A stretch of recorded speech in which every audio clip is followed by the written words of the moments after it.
Now people, there's a very disturbing video making its round on social media for about the past few days, and it should be concerning for all persons that really care about Jamaica. It shows the bad side of the JCF as it pertains to lack of professionalism as it pertains to ABVS3D, because there are at least 4 to 5 big strapped-in JCF officers, including an inspector in the brown or khaki uniform. So pretty much because of YouTube's policy, I cannot show this video because it shows what they would be describing as ABVS3D of a minor.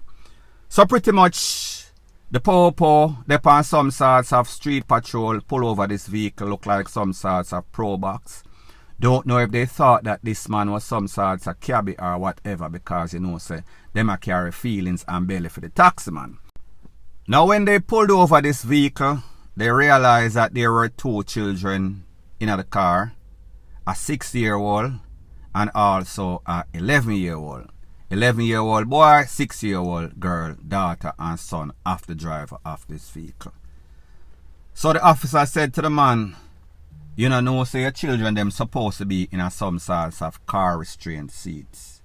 The man said to them, well, apparently you don't know the law, because yes, at first the law was that any child under 12 supposed to be in a child restraint seat. Now people, common sense would tell the average person that a child that is 12-year-old is very big. So therefore it's not like one little baby, one little toddler. So it did not make any sorts of sense. So then they amended that traffic act. So he's saying to the officer, that is not the law changed. Yes, it was the law originally, but it has changed. So therefore I would have thought that you knew. Now there's a saying that goes something like this: a soft word turneth away wrath, grievous words stir up anger. Importantly, there's always 2 sides to every story. Don't know the tone in which the officer approached the man. Don't know the tone in which the man responded to the po-po. So therefore, you cannot put fire or push fire or add gasoline to a fire that already exists. When the man said child restraint seats, what is really the law? Are we talking about them little picnic seat, or are we talking about seat belt that if you're a minor you're supposed to be strapped in the vehicle? Don't really know the context. Popo did not say, the man I say, the people must say him supposed to have child restraint seat. So therefore we have to understand the context of which things were said, then we can have a better understanding of exactly what transpired. So anyways, it seems as if he felt as if, or the officer felt as if he was offending his squaddy. So he must said to him, this my squaddy, you take officer for idiot. Well people, if you are ignorant of the law and you're carrying out the law, yes, that would make you an ignoramus. That would make you somebody that is doing a job that you are not aware of what is the new rules and laws and regulation. So therefore, it would make you an idiot or ignorant to the facts.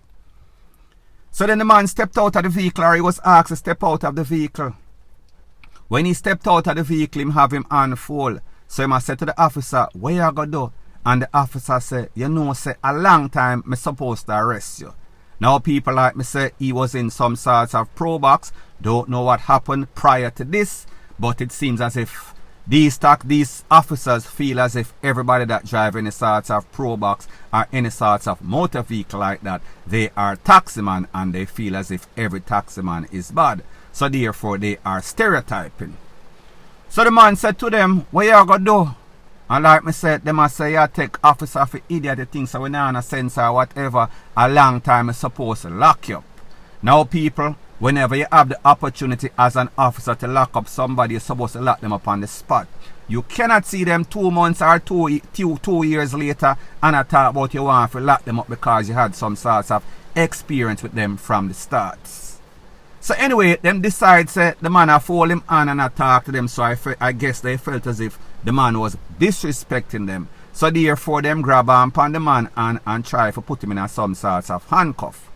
The little boy that was in the vehicle, the 11-year-old, and all of this happened in a Rockabessa that is in St. Mary. The little boy saw what was going on, see that his father was getting harassed for no apparent reason, and jumped out of the vehicle and pretty much rushed one of the officer and swing at him a couple of times. Now people, you and I looking at this from the outside, it is going to look as if this little youth is a menace to society.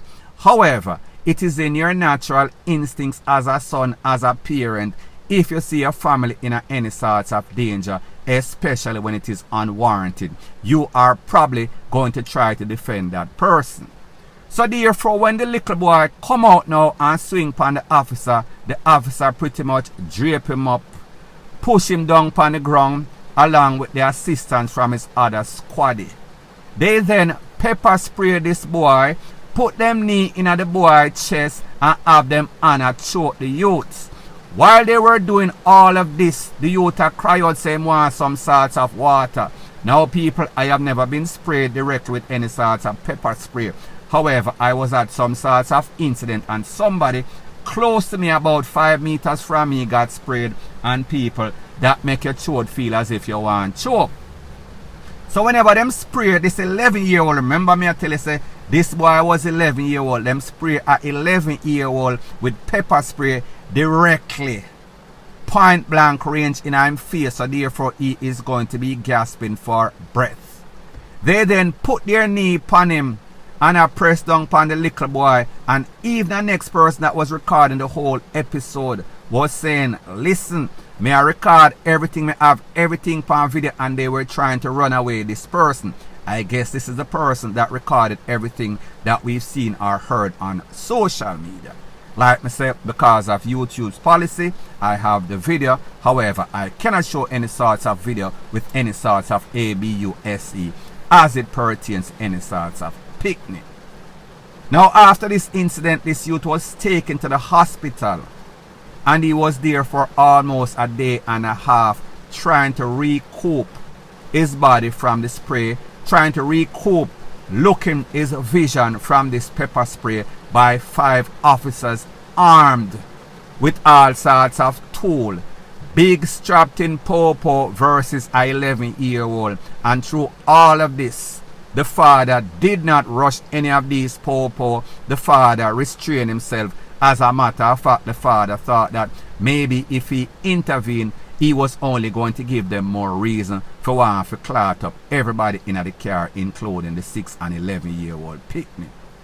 So people, I am going to let you take a listen, take a look to what the father had to say about the whole incident, and then I am going to let you hear what the JFF, meaning Jamaicans for Justice, had to say, and then I am going to give my piece.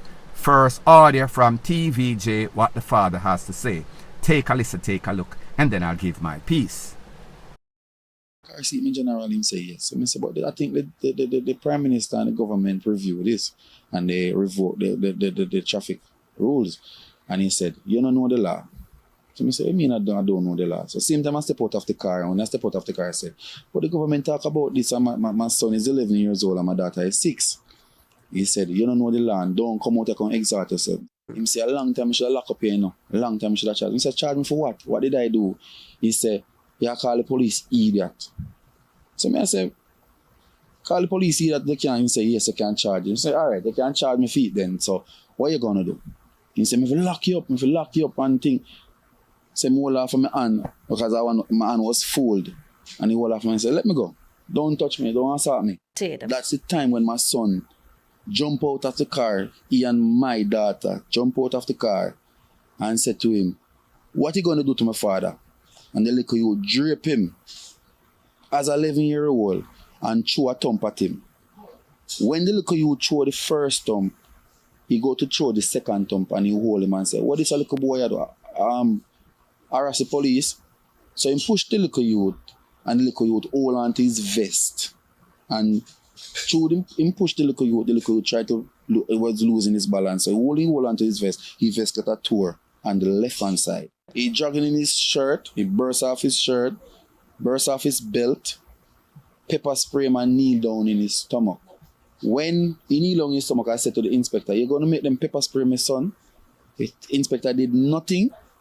He said nothing to the officers. What I see, they are using brutal force and they are using a force of violence on the citizens of Jamaica.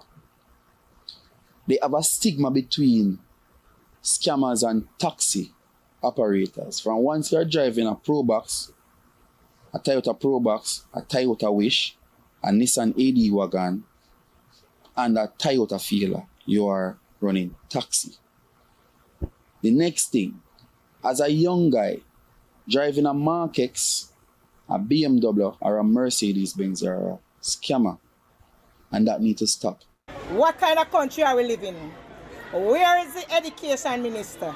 Where is the minister of police? Where is the prime minister? We need justice. We don't say the child may be not wrong to hit the police officer, but for you to do him like Floyd, George Floyd, it is so wrong. With your hands in his throat, your knees in his stomach, and pepper spray his eyes, that he has to stay 1.5 days in the hospital. He asks for water, then say give him no water.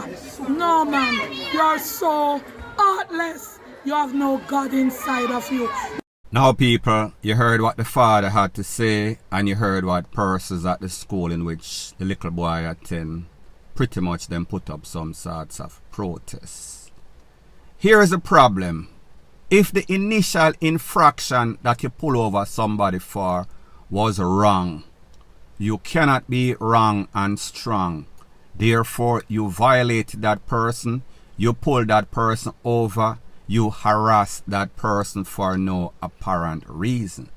So therefore, if you are ignorant to the law and the man is explaining your ignorance to you, you should not get in your feelings. You should learn. As a matter of fact, you should have known from Jump Street. But what we find with a lot of these po-po, they are arrogant, them carry belly, them carry feelings. So therefore, if them have one bad interaction with you before, whenever them see you, them are going to take it back out. It's as if they don't forget anything. They are ultra sensitive. They have all sorts of bitch tendency. Him pull over the man for nothing. Him pull gun upon the man, and then the man's son that was witnessing everything. It seems as if he had more sense than the po-po officer.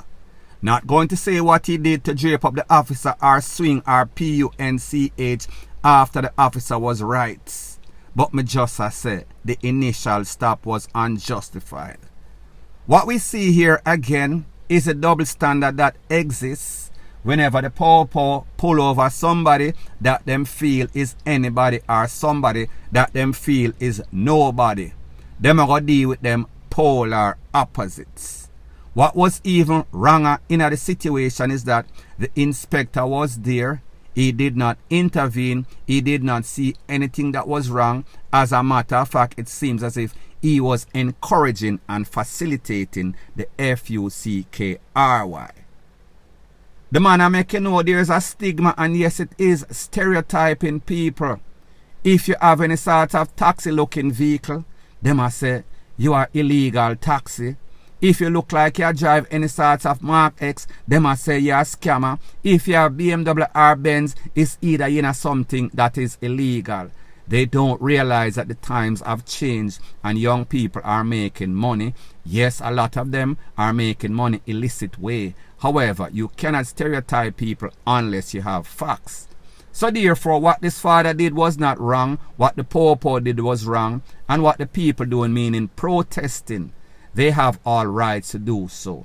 I am going to let you listen to what the person that is affiliated with Jamaican for Justice, what she has to say, and then I am going to give my piece.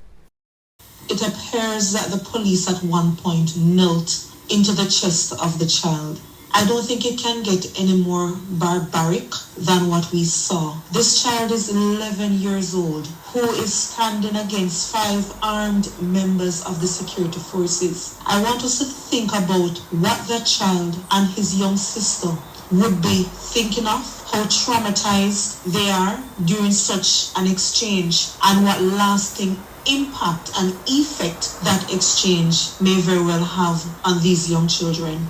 Silence for us signals lack of accountability. Silence for us signals lack of transparency. And silence for us signals police impunity. Where there is the perception that nothing will happen, there is the perception that people will go undisciplined in these alarming situations. Now we're calling on the police commissioner to come to the public and let us know whether or not an investigation has commenced, even within the JCF itself, and following Indicom's involvement, what is the outcome of such investigations and the disciplinary measures that have been enforced against these law enforcement officers.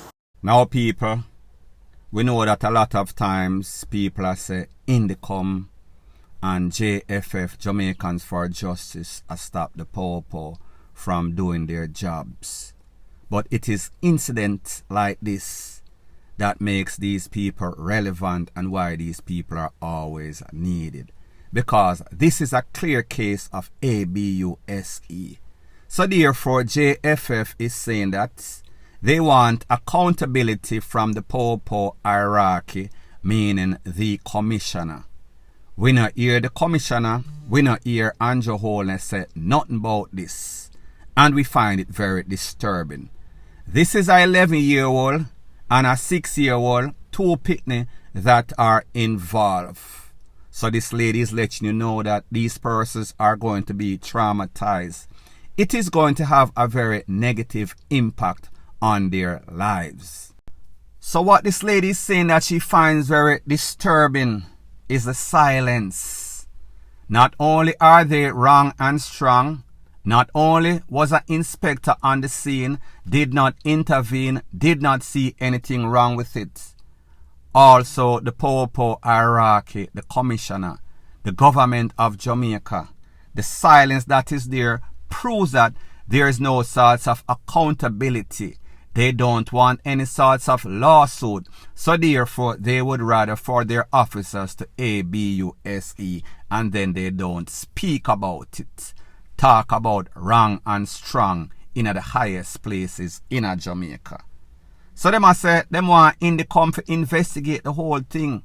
And not only investigate, they want to see some sorts of disciplinary action against these officers, all officers that are involved. Make sure so them either lose them job or put them back at some sorts of desk or put them in a some sorts of hog pen, because these people are not supposed to be dealing with the public directly. Point blank and period. So anyways people, thanks once again for checking out my video. If you appreciate videos like these, please show your appreciation by liking, commenting, sharing and subscribing to my channel. That is how YouTube promotes videos like these to like-minded, sensible persons like yourself. And last but not least, please subscribe to my next channel. It is called Jamaica Dancehall Source.